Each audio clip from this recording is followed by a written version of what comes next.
The crew of a passenger jet search in vain for their airport. Look carefully. Rain is making it impossible to see. Inside this approach. Go around. More than 200 passengers are on board. As I turned round, a huge fireball came out. Investigators search for clues. Could a vital missing piece of equipment be responsible for the crash? I think the best way to describe that would have been irresponsible.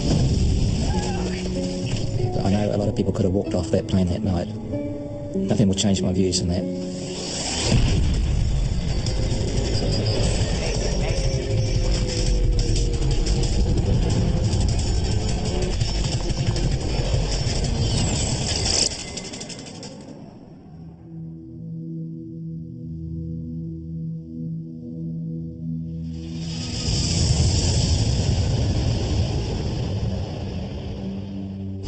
Nimitz Hill, Guam. Once the site of fierce American offensives during World War II, for over 50 years there's been peace here.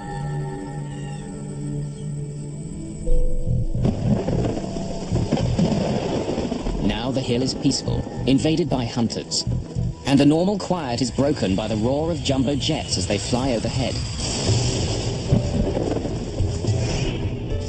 Every night, commercial pilots must fly over this tall, rocky outcrop and land at Guam's Agana International Airport.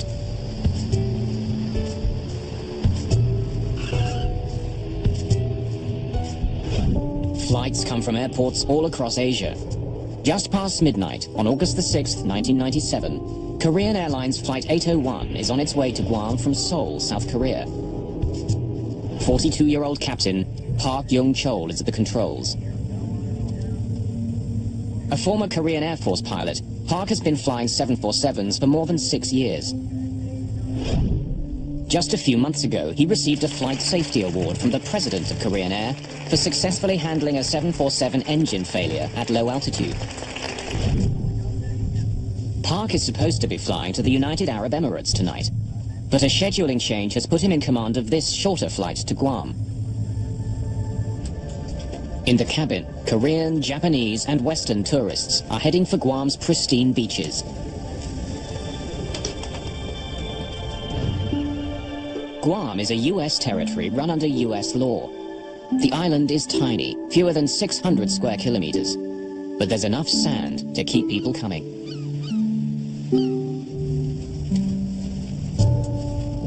"24-year-old Sean Burke and his girlfriend Wendy Bunton are planning to make the most of Guam's beaches.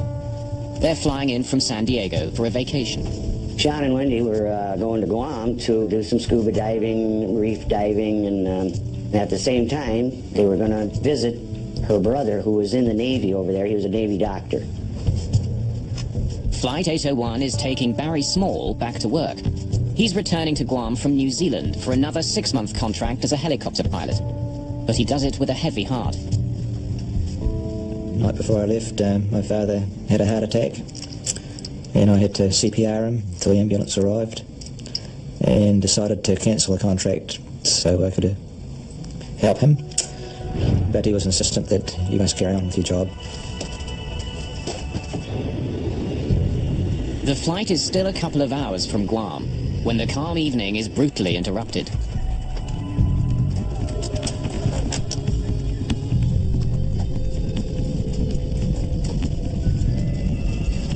What's the speed? It could be severe turbulence.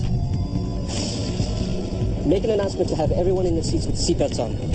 Ladies and gentlemen, this is your first officer speaking. Even an experienced flyer like Barry Small is surprised. There was no lead up to this turbulence when anybody that wasn't strapped down was going to be eaten, that's for sure. The lockers were rattling, and anything in those lockers was bound to break. It was a horrendous shudder.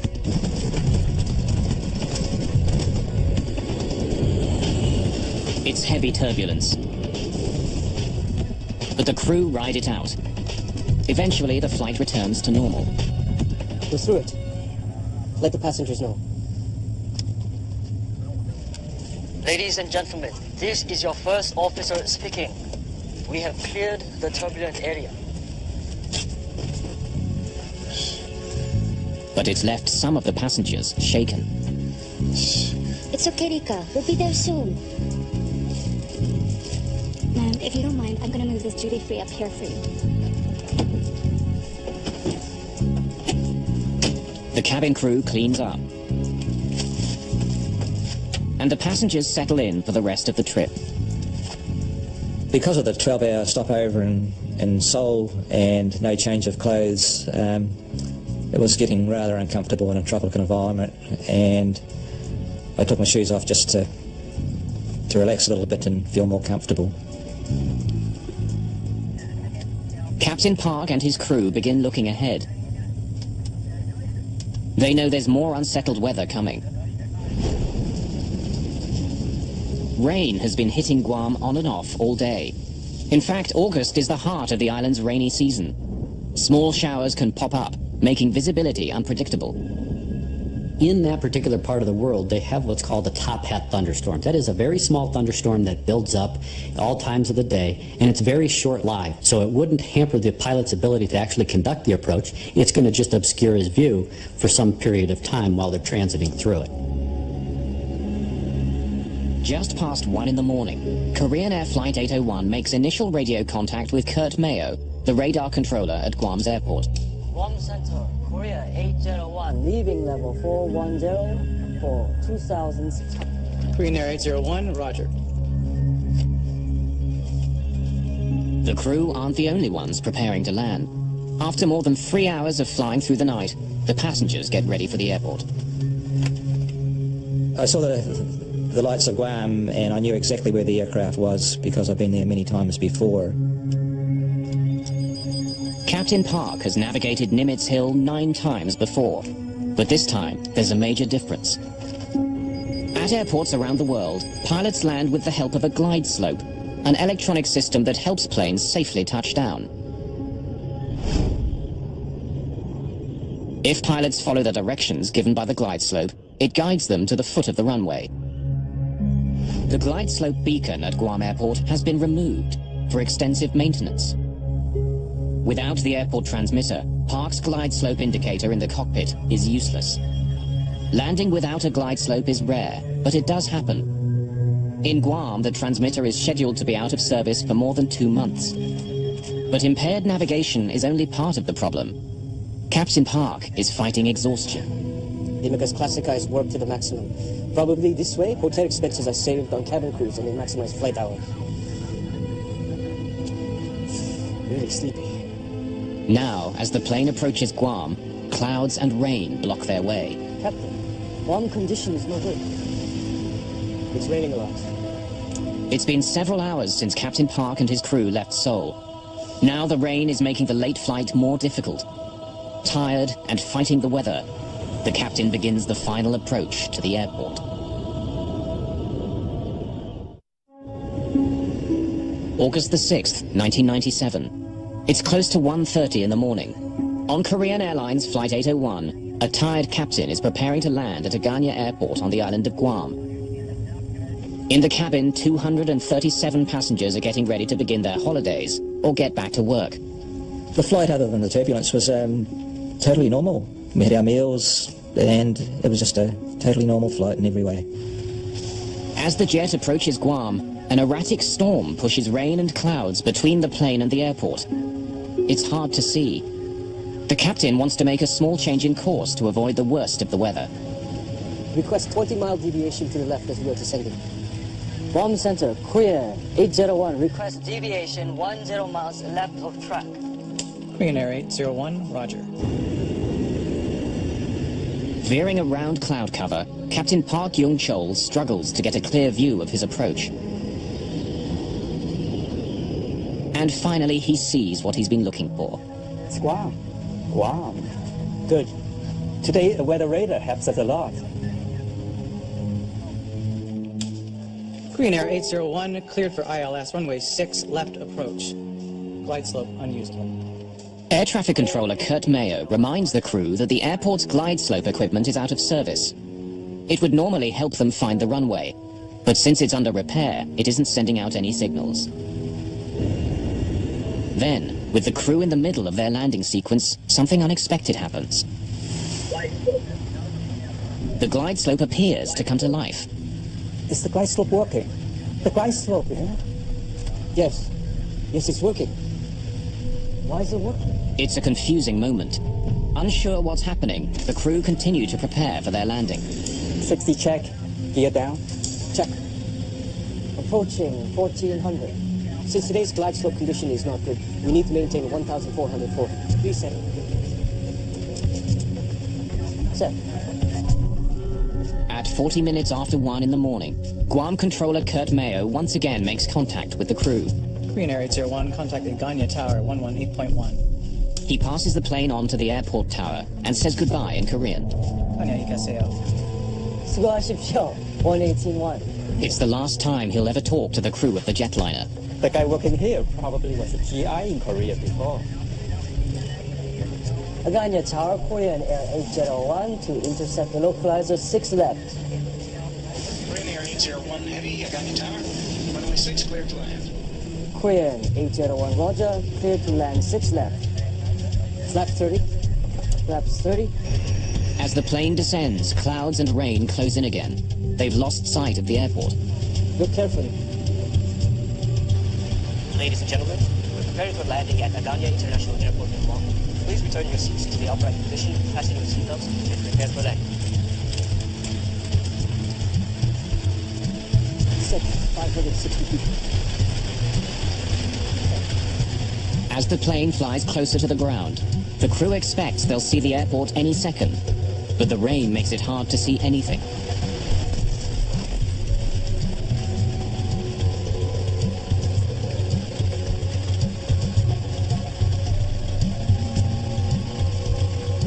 Isn't the glide slope working? Wiper on. Then a computerized voice fills the cockpit. It's the ground proximity warning system, which tells the crew they're just 500 feet in the air. But they still can't see the runway.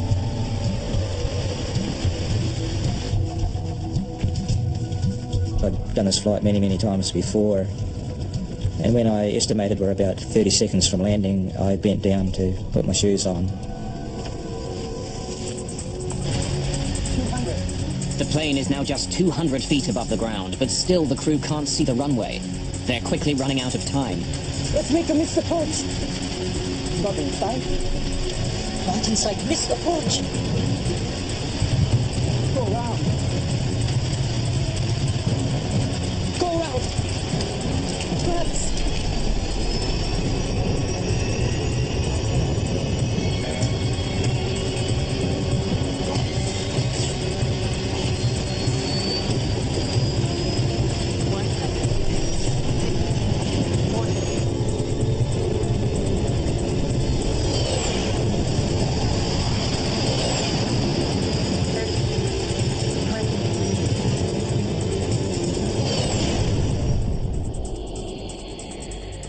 I had no doubts this was still just a normal landing, and the aircraft went on and was decelerating quicker than normal, but nothing to really alarm me.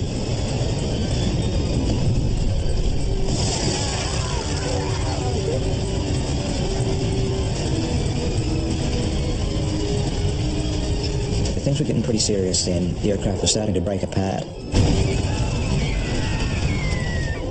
I forced myself up to look, and there was just bottles, bags, everything you can imagine was coming out. Only way I can really describe it is like about 1,000 737s landing all at once. On a wooded hillside in Guam, the shattered plane finally grinds to a halt.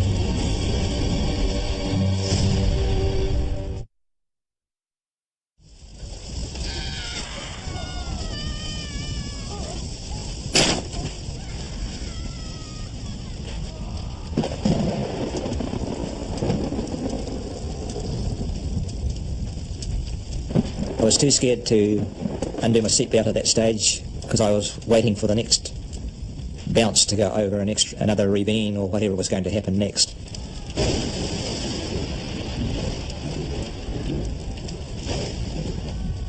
Miraculously, 11-year-old Rika Matsuda has survived and is virtually unhurt. But her mother is trapped and injured.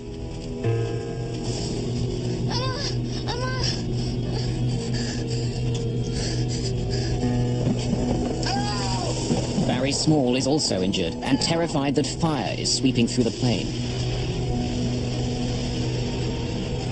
The fire started in the front and proceeded from the front to the back towards me. There was no floor lighting or anything like that, but the fire was so intense there was no problems to see where I was going.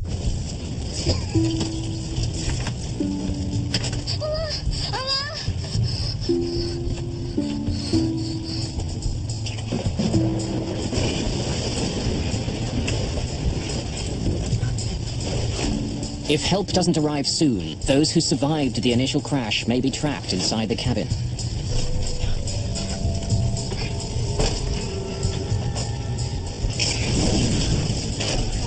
Korean Air 801 Heavy Tower, how do you hear? Everyone in the cockpit has been killed. But airport authorities still have no idea what's happened aboard Flight 801.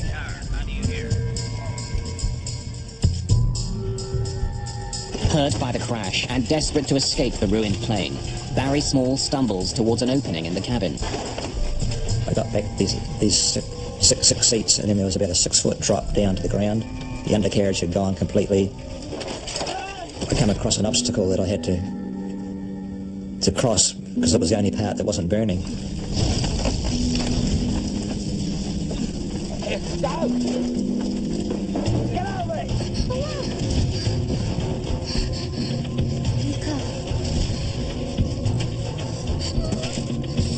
Rika's mother tells her daughter to get out of the burning plane. Go now, get out of here.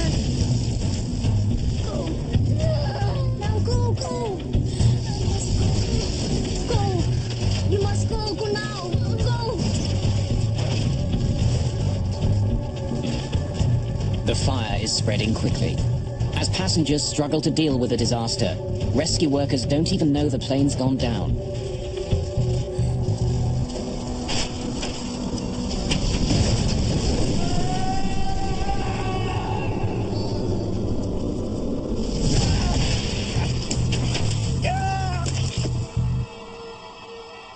The fire engulfed both the Asian gentleman and myself to the extent that it burnt my arms, and my watch got that hot it was melting into my flesh, and I had to flick it off.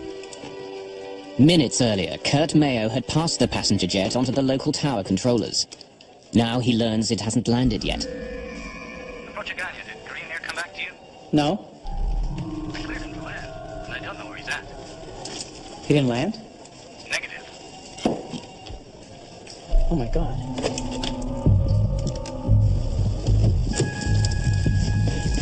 Within minutes, Guam Fire Chief Chuck Sanchez is en route.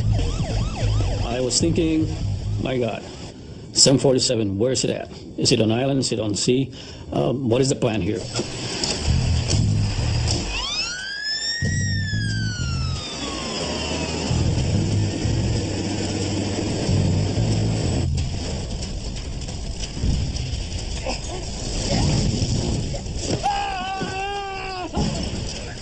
We both fell off the side of the container, and the Asian gentleman disappeared into the jungle. So I rolled over onto my back, and I managed to crawl with my elbows. There was still a bit of skin on my elbows left. Small has a badly broken right leg. He crawls away from the wreckage. Many more people remain trapped inside. Lying there, it just sounded like a battlefield. It was just like a movie. Things were exploding short of me, going over the top of me. Things were landing beside us on fire. It's just indescribable.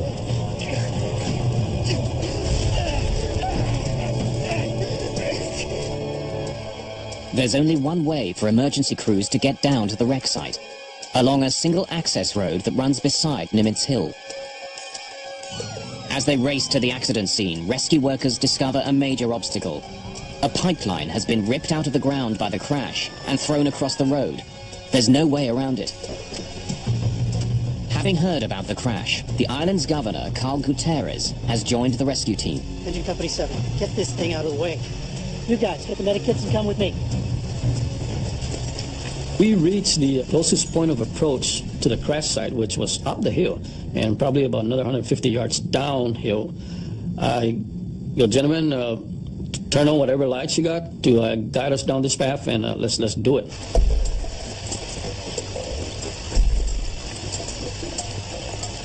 We started running and just listening to the screams so we can guide ourselves because there was just nothing but overgrowth on the side of the road. At one point, I stopped him and I go, Governor, sir, I need you to make some serious decision in this operation, and I don't think I want you to move further. I'd like for you to stay on this side, and I don't want you to get hurt. Let us do this job. He goes, no, I want to help you guys. At the site of the crash, flames are devouring the wreckage. Hampered by his broken leg, Small can only look on as people cry out for help. I lay at that bank for the whole night during that time, hearing people call out in a foreign language, which initially sounded like good, healthy calls for help, then turned into screams as the fire got more intense. And after a period of time, the fire even grew worse, and the screams faded away. Finally, almost an hour after the accident, Sanchez's crew reaches the site. I split them up into 2 rescue and search units. I need half of you guys to start from the tail end, and I need the other half to start from the front end of this plane. And let's meet in the middle, and let's do what we can to help the survivors. Guam's governor, Carl Gutierrez, sees Rika Matsuda all alone and crying out for her mother.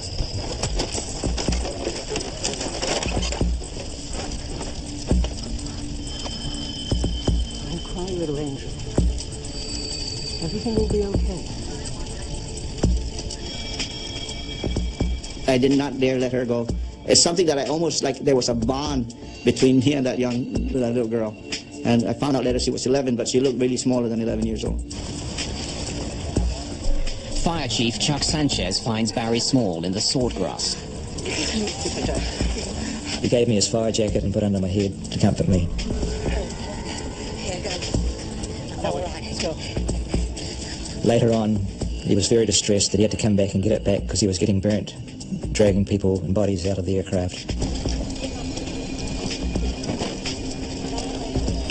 We were cutting trees to use for splint.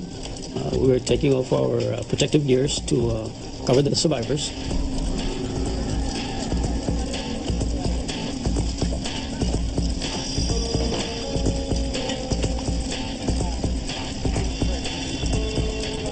It's clear to rescue personnel that for many, they've arrived too late. But Sanchez isn't giving up. He sends a team to search further into the wreckage. For 2. Start at the tail and work forward. Go.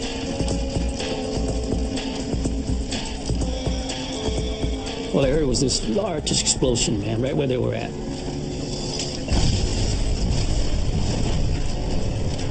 And I go, did we lose our people?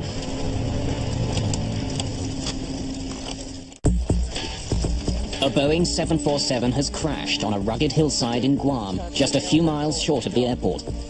There were 254 people on board. Rescue workers comb through the wreckage when an explosion rips through the remains of the plane.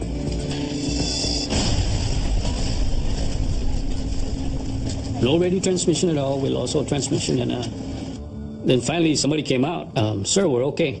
We survived the explosion. Everybody's accounted for. It's not until the dawn finally comes that rescue workers can see the extent of the damage. The plane has spilled down the mountain and broken into several large pieces. Only 26 people survived the disaster.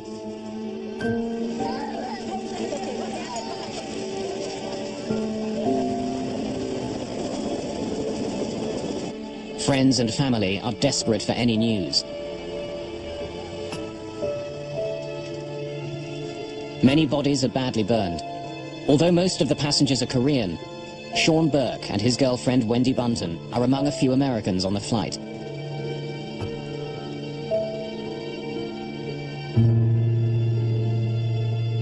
Thousands of kilometers away, news of the crash reaches Sean's parents. When she hears about the crash, Sean Burke's stepmother doesn't know if Sean is alive or dead. He could have been burned in the crash. He could be unconscious in a local hospital there, and we just wanted to go over and bring him back. So, I mean, because that kept going through our minds that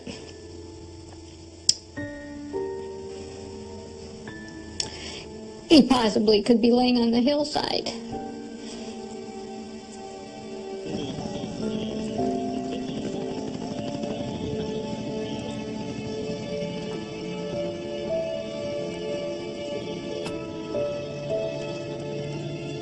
Since Guam is an American territory, the responsibility for investigating the crash falls to the National Transportation Safety Board. Greg Fife is the lead investigator. When he arrives on the site, he has to contend with more than just the carnage of the plane crash. Grieving family members surround the scene, making it especially difficult for investigators to work.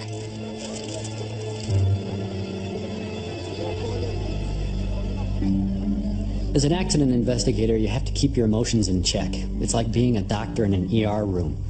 You see this devastation, you see this tragedy unfolding in front of you. You hear about all of the sad stories, especially when there are kids and innocent people involved. And as an accident investigator, you have to keep those emotions in check because you have to remain objective, you have to remain emotionless to be able to do your job effectively. And we had a whole building full of people just like us. They were all grieving and crying out. It was just horrible.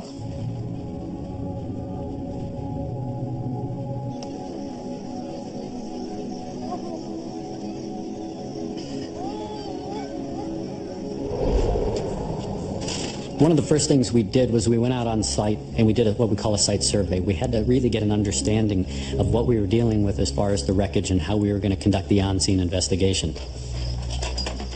During the preliminary investigation, Fife finds that large sections of the plane are almost completely intact. The airplane landed relatively under control. That is, that the pilot basically landed the airplane into the trees and into that terrain. Unfortunately, it was 3 miles from the airport. Investigators find a number of items that survived the crash and the fire that followed, including the landing chart the crew was using as it approached Guam Airport. Investigators also find Captain Park's travel bag, and in it discover a small plastic pill container. Captain Park had been prescribed a variety of drugs, including pills containing benzodiazepine, a class of drugs often used as a sedative. The pills and tissue samples from Captain Park's remains are sent for analysis. The landing chart becomes part of a growing pile of evidence. Using information from the jet's flight data recorder, investigators recreate the plane's flight path. The relatively gentle slope of its descent supports Fife's belief that the jet all but landed on the hillside. But the flight path shouldn't look like this. Korean Air 801, cleared for ILS runway 6, left approach. Glide slope unusable. Korean 801, roger, clear for ILS runway 6 left. The crew had been told that the glide slope at the airport wasn't working. It meant that the captain had to take more manual control of his plane. It's now up to the pilot to fly an established procedure called a step down, where he starts at an altitude of, say, 2,000 feet. When he gets to a particular point located by what they call DME, or distance measuring equipment, he then starts a descent to another prescribed altitude. If the crew was following the step-down procedure, its flight path would resemble a set of stairs. But after the first step, the plane enters a long, slow descent. If you don't hit those step downs, and those altitudes are prescribed to give you terrain clearance, if you don't fly that as depicted on the approach chart, you run the risk of flying into an obstruction or high terrain. The plane's cockpit voice recorder has also been recovered from the debris. Fife and his team begin to analyze it, hoping to better understand what happened in the cockpit. Set 560 feet. On 2 separate occasions, Captain Park gave orders to descend long before he was supposed to. But there are other clues on the tape as well. The cockpit voice recorder provided us, the investigators, quite a bit of information. But one of the key elements that we found was that the flight crew appeared to be tired. Really sleepy. And this was a chartered flight, so it would have put them on what we call backside of the clock flying. That is, they wouldn't be normally flying during the day, they are now flying at night. And typically your body says you should be asleep when it's dark outside. The sedatives could have made a difficult situation even worse. But when the lab results come back, they're conclusive. While he had the pills with him, there are no traces of them in Captain Park's system. When lead investigator Greg Fythe returns to the cockpit voice recorder, he focuses on the captain's discussion of the glide slope. Is the glide slope working? The glide slope, yeah? Yes. Yes, it's working. Why is it working?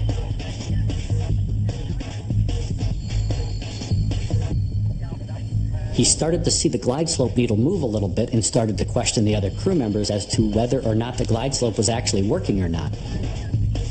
It's early in the morning. After a long flight, Captain Park is tired, perhaps confused and distracted by the unexpected readings on his glide slope. It became very apparent listening to the cockpit voice recorder that in fact he got fixated. But Fythe still doesn't understand why Park's glide slope appeared to be working. Was there a problem on this plane? Or is the equipment susceptible to problems that could affect other jets as well? To find out, he brings in navigation expert Nelson Spornheimer. I spent some time looking at the transcript, trying to determine what the navigation issues were, why a good airplane was in the wrong place, and to investigate the apparent confusion on the part of the crew who thought that the glide slope was working at least part of the time. Spornheimer sends a team of investigators to Guam. They fly over the island, trying to determine whether radio signals from a nearby military base could have acted on the plane, making it seem like the glide slope was working. Glide slope receivers can respond to non-glide slope signals, particularly when the intended glide slope signal is absent. If there are spurious signals on the channel and they contain the right information, they can cause intermittent movements of the glide slope needle. Set 560 feet. But the signals wouldn't be sustained. Like a light switch turning quickly on and off, the glide slope indicator would give periodic indications that it was working, but not for long. My conclusion was that spurious signals, whether they be from other transmitters or failed ground equipment such as personal walkie-talkies, could not cause a sustained warning flag movement. If the glide slope wasn't fully operating, why did Park believe it was? And even if he did believe it was working, why did he crash into Nimitz Hill? Isn't the glide slope working? Wiper on. As investigators continue to try to piece together the causes of the crash, Barry Small is trying to understand why he and 25 others survived. I went to touch my shoes, we hit the ground, and I was accidentally in the perfect crash position by some sort of miracle. An airline engineering apprentice and helicopter pilot, Small understands airplanes. I do firmly believe there are some changes that could be made to aircraft. Small believes that the way crossbars are built into aircraft seats caused one of his legs to break, but luck saved his other leg. My right leg went forward and crashed into the bar in front of the seat and broke. My left leg was saved by my carry bag stopping my leg going forward and hit that bar. Still able to walk on his one good leg, Small escapes while others remain trapped inside.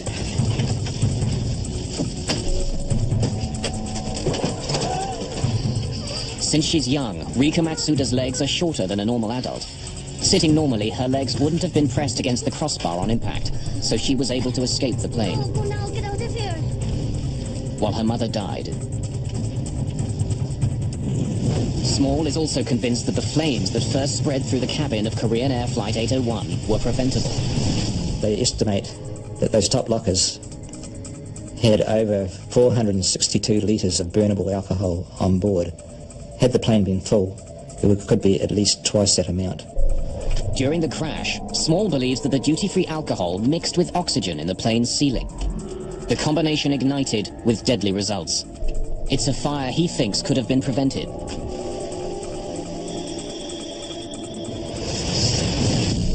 Why have this risk, alcohol and oxygen?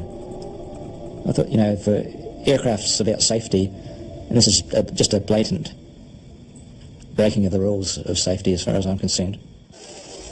As he continues to recover from the accident, Small is determined to prevent what had happened to him from happening to others. he decides to push for changes on how seats are made and how duty-free alcohol is stored.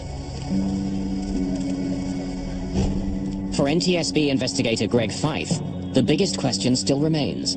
How did an experienced pilot, one recently honored by his company for his safety record, crash his plane 5 kilometers short of the airport?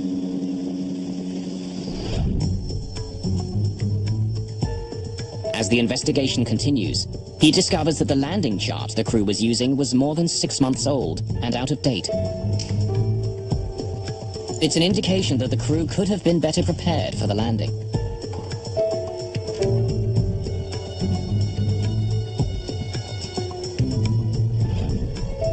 When he reviews the training practices for Korean Airlines, Fife uncovers more gaps in the information that the crew received. We found that the Korean Airlines flight crew had all of their training based on airports with approaches where the DME was always co-located at the airport. DME is distance measuring equipment, electronic beacons that tell pilots where they are in relation to the airport. Often the final beacon is found at the foot of the runway. That was not the case in Guam.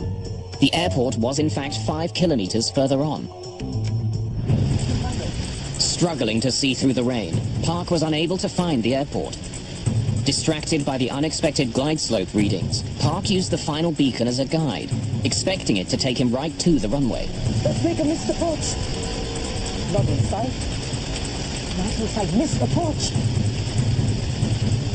Go around. Go around. Perhaps. It's clear that Flight A01 flew an approach about 3 miles premature. In other words, the descent was about 3 miles early. It was a nominal approach otherwise, just to the wrong location. We think that based on fatigue and some of their training, that in fact, when the flight crew crashed the airplane, when the counter got to 0, they thought the airport should be there.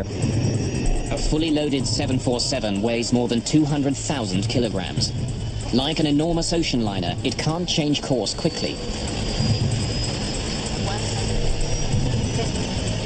Blinded by rain and relying on their equipment, the crew of Korean Air Flight 801 thought they were heading straight at the runway. When they realized something was wrong, it was too late. As the investigation continues, Fife and his team make a startling discovery. Equipment that would have given the crew more time to react had been disabled on purpose. In August of 1997, the crash of Korean Air Flight 801 took the lives of more than 200 people.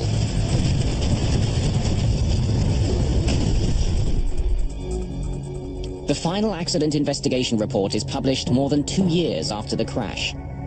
It lays blame on the Korean Airlines training methods and the crew's over-reliance on the jet's automation. But it also has sharp words reserved for the FAA, the body that regulates air travel in the United States. Because of an FAA decision, a critical piece of technology that could have saved Flight 801 was intentionally disabled. The Minimum Safe Altitude Warning System, or M04, is a standard piece of equipment at major American airports. But in Guam, the FAA had made a critical alteration to the way it was used. M04 uses radar to watch the planes as they come into the airport. If they're too low, a warning is given to air traffic controllers, who can then relay it to the crew. But in Guam, the system kept giving nuisance readings to controllers. The controllers kept getting these nuisance warnings. They redesigned the software and moved the limitations of the MSAW further away from the airport, where it afforded no one a level of protection. Instead of watching the planes as they neared the airport, the system in Guam now tracked them when they were more than 80 kilometers away, over the ocean. I think the best way to describe that would have been, and should be, irresponsible. Because you've taken this system that was designed as a level of protection, not only for the controller, but you've taken the protection away from the flying public. For the passengers and crew of Flight 801, the lack of the M04 system sealed their fate. If the system had been working, the crash could have been avoided. Without it, the crew had no warning at all.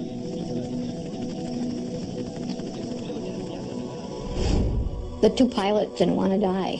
They had families. No one wanted to die.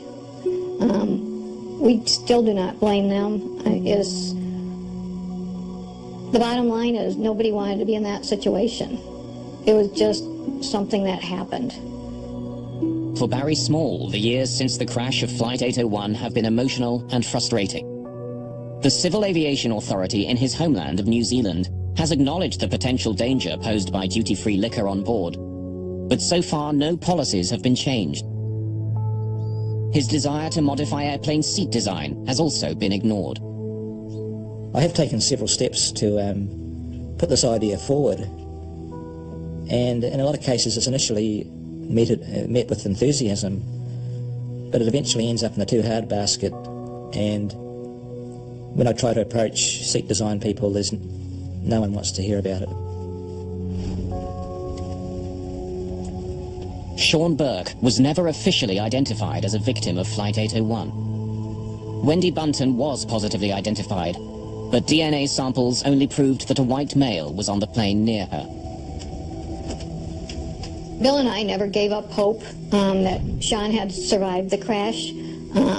Even after we came home for, I would say, a year or two, every time the phone rang, every time somebody knocked on the door, we expected a phone message saying, "Hi, Dad, this is your son, Sean." Eventually, several years after the crash, Barry Small was able to give Kathy Burke and her husband some sense of finality and an enduring image of their son. When we met him, and he wanted to tell us that in the 12-hour layover in Seoul, he was wandering around and finally heard two people speaking English. And he said they were so much in love that he did not want to interrupt their conversation. For Sean's father, the deep sorrow of the crash will never completely leave. For me, the grief of Sean's loss never ends. Hasn't gotten better, hasn't gotten worse. Just another day. For everybody else, it's gone. I expect people to move on, but I'll be this way till the day I'm with him again.